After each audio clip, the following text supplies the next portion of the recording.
un bref historique, là. Pas nécessairement, je ne vais pas répéter juste pour les gens qui n'étaient pas là, mais c'est aussi valable pour les gens qui sont là. La transaction a été annoncée le 3 octobre, 30 jours après, je pense que c'est quelque part ici, fin novembre.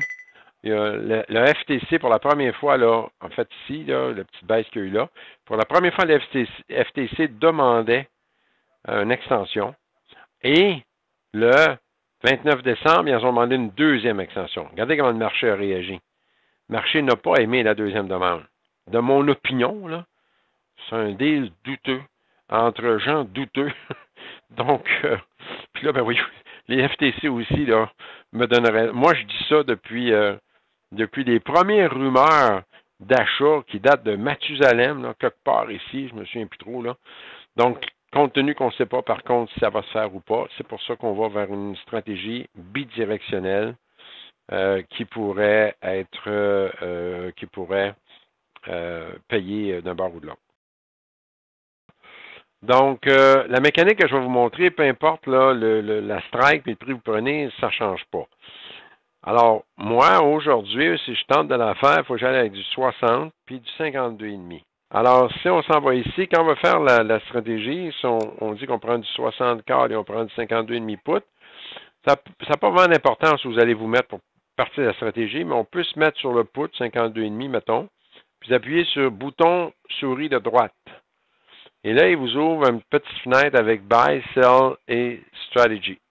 Vous appuyez sur Strategy et automatiquement, j'étais au-dessus du poutre 52,5. Fait qu'il m'a amené le poutre 52,5. Ça, c'est mon poutre.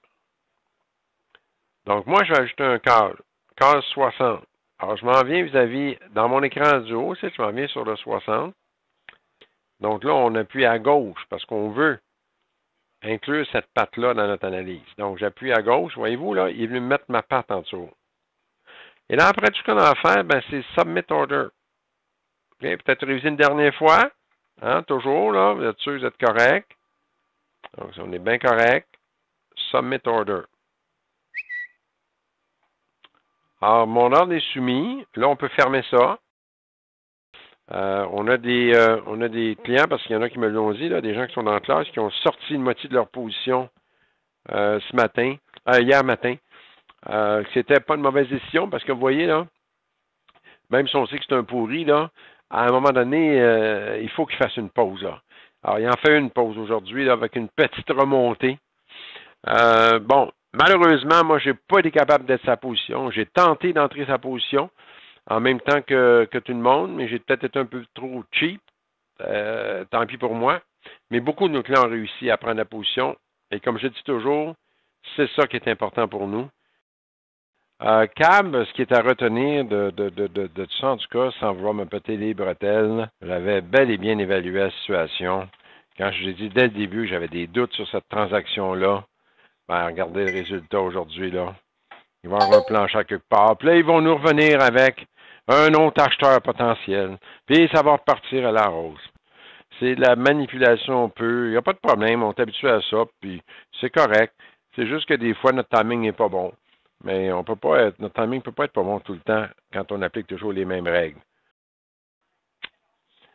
CAB, c'est un dossier que j'ai collé le lendemain du gap à la hausse, puis on l'a suivi, puis on l'a tradé bien des fois, et ici, quelque part ici, on a fait un straddle que malheureusement, moi, j'ai essayé de prendre position à 2 reprises sur 2 jours, mais étant un peu cheapo, quand même un peu de ma faute, j'ai pas passé.